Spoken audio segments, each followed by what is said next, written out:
कहते हैं सभी प्रजा वालों से और गुरुजी से, रघुबर ढिंग जाऊं राजा बनाए बे अवध को।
ले सामान तिलक को संग में, ले सामान तिलक को संग में, ले सामान तिलक को संग में, ले सामान तिलक को संग में, सेना ले जाऊं राजा बनाए दे अवध को। रघुबर ढिंग जाओ राजा बनाए बे अवध को। रघुबर ढिंग जाओ राजा बनाए बे अवध को।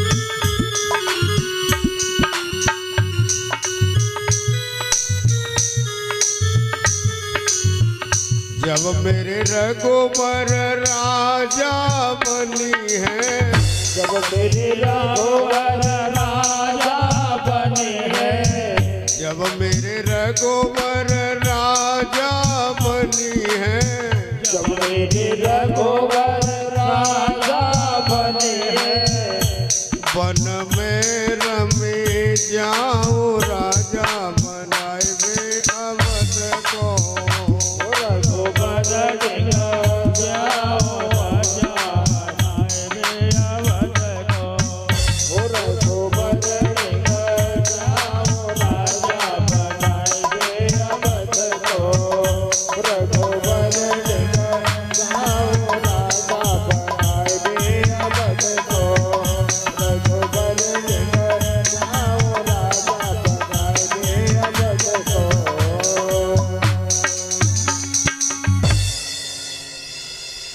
शंकर भगवान कहते हैं कि हे देवी, पूरी अयोध्या भरत जी के साथ चलने को तैयार है।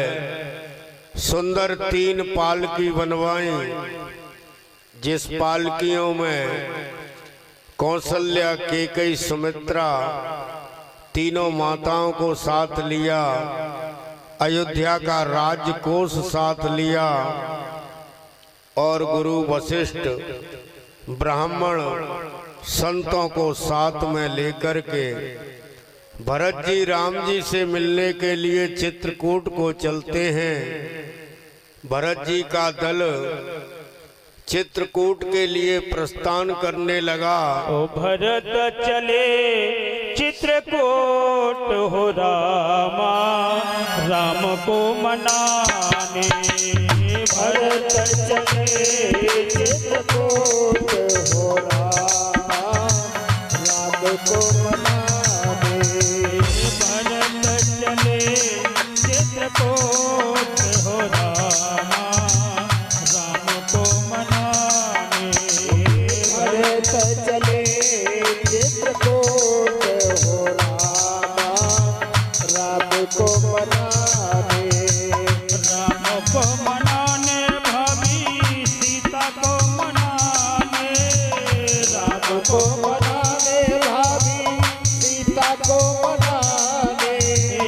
राम को मनाने भैया लक्ष्मण को मनाने। राम को मनाने भैया लखन को मनाने। भरत चले चित्रकूट हो रामा, राम को मनाने। भरत चले चित्रकूट हो रामा, राम को मनाने। भरत चले चित्रकूट हो रामा, राम को मनाने। तन पुल कहते आते सजल नयना भरे। तन पुल कहते आते सजल नयना भरे। तन पुल कहते आते सजल नयना भरे। तन पुल कहते आते सजल नयना भरे। सिर पर लसे जट जोट हो रामा, राम को मनाने। भरत चले चित्रकूट हो रामा, राम को मनाने। राम को मनाने भैया लखन को मनाने। राम को मनाने भैया लखन को मनाने। राम को मनाने भाभी सीता को मनाने। राम को मनाने भाभी सीता को मनाने। भरत चले चित्रकूट हो रामा, राम को मनाने। भरत चले चित्रकूट हो रामा, राम को मनाने।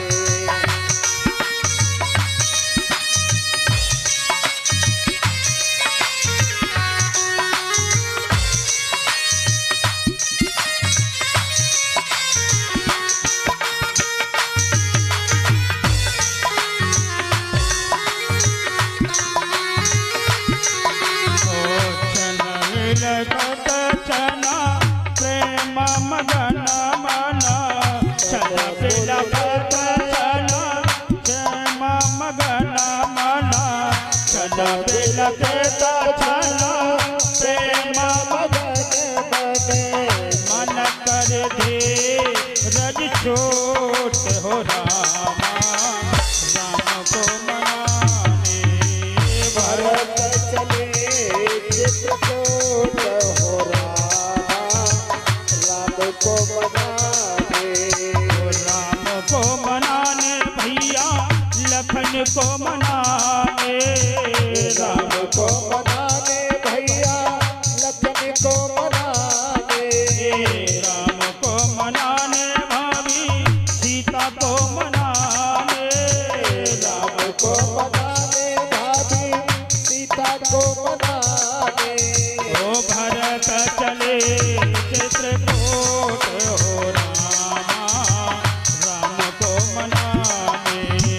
भरत चले चित्रकूट हो रामा, राम को मनाने। भरत चले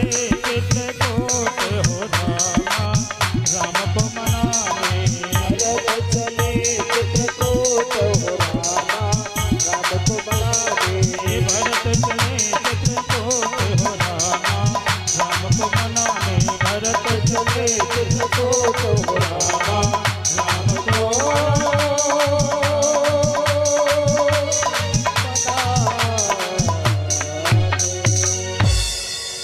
शंकर भगवान कहते हैं कि हे देवी पार्वती, भरत जी का दल पहले दिन गोमती नदी के तमसा नदी के किनारे पर पहुंच गया।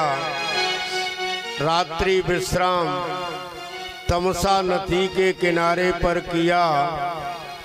दूसरे दिन गोमती नदी के किनारे पर भरत जी का दल पहुंच जाता है।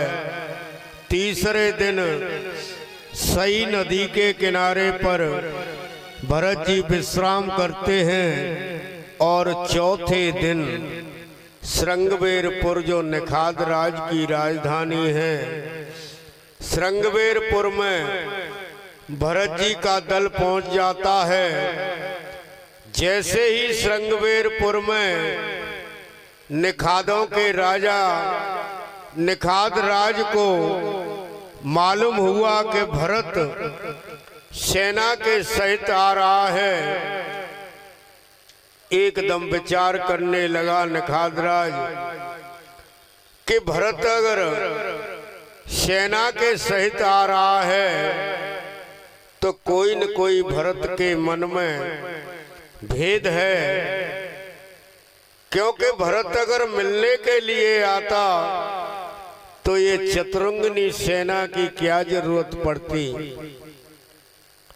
एकदम निखाद राज ने एक आपातकालीन मीटिंग बुलाई। सभी अपने वीर योद्धाओं को इकट्ठा किया और वीर योद्धाओं से कहने लगा कि हे भैया, आज मुझे तुमसे बहुत बड़ा कार्य है, क्योंकि जो भरत सेना के सहित यहाँ आ रहे हैं इनके मार्ग को रोकना है, क्योंकि भरत कैसे ही गंगा पार नहीं हो जाए। आदेश करते हैं निखाद राज उन मलाओं से, उन केवटों से जो जो नाव चलाते थे उनसे कहते हैं कि एक काम करो, अपनी नावों को गंगा जी में डुबो दो और जो चलाने वाले जो खेवे होते हैं उनको भी डुबा दो, क्योंकि भरत कैसे भी गंगा पार नहीं हो जाए।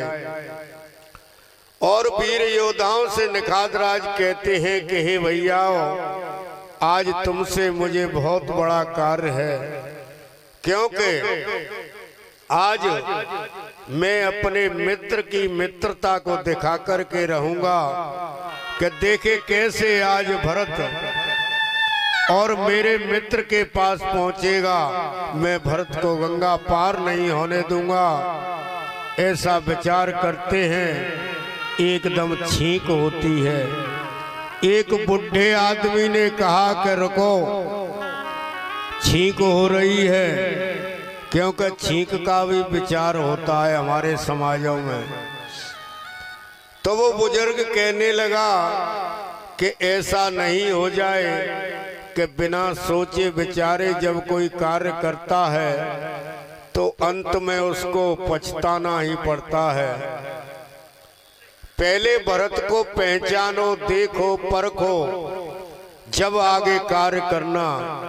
बुड्ढा कहता है कि एक काम करो, भरत की पहचान हो जाएगी, कुछ कावरों में मछलियां भर करके ले चलो और कुछ कावरों में कंदमूल फल भर करके ले चलो, और जैसे ही तुम भरत के सामने उनको रखोगे, भरत के मन की बात का पता चल जाएगा।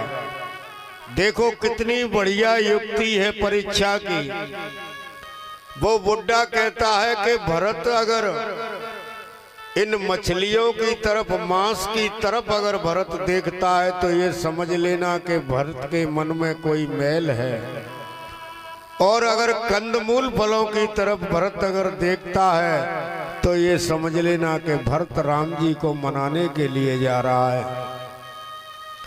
शंकर भगवान कहते हैं वैसा ही किया। इन मीन पाठीन पुराने भर भर भार कहार आने।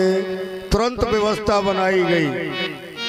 ये मछलियों की वैरायटी है, इन बीन पाठीन, अनेक प्रकार की मछलियों को कांवर में लिया, कंद मूल फल लिए, आगे आगे उनको चलाते हैं, पीछे निखाद राज चलते हैं। निखाद राज की सेना चलती है। गंगा जी के किनारे पर निखाद राज मोर्चा लगा करके बैठ गए।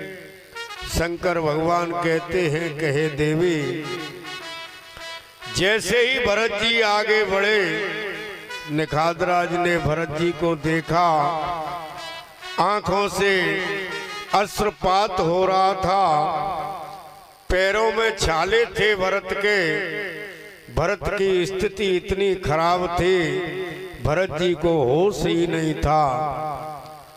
जैसे ही निखाद राज ने भरत जी को देखा, एकदम भरत जी के चरणों में निखाद राज गिर पड़े। भरत जी ने निखाद राज को उठाया और अपने गले से लगाया।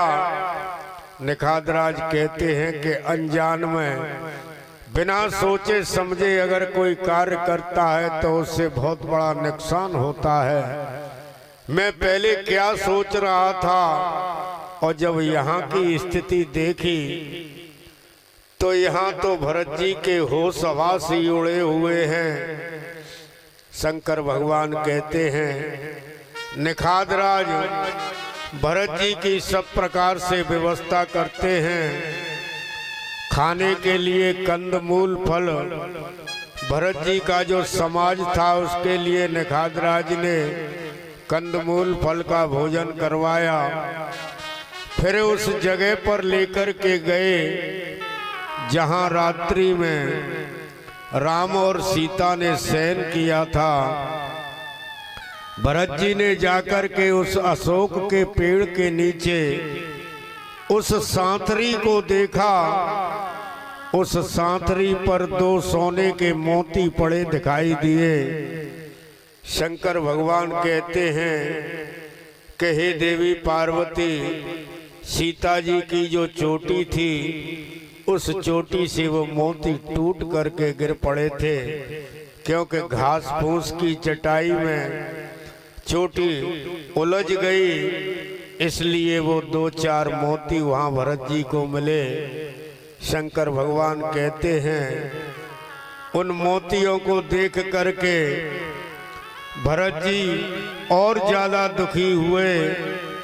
शंकर भगवान कहते हैं, देवी, फिर निखाद राज ने नई नई सुंदर नाव मंगाई और एक ही खेवा में, एक बार में ही भरत जी के पूरे समाज को, भरत जी के दल को पार कर दिया।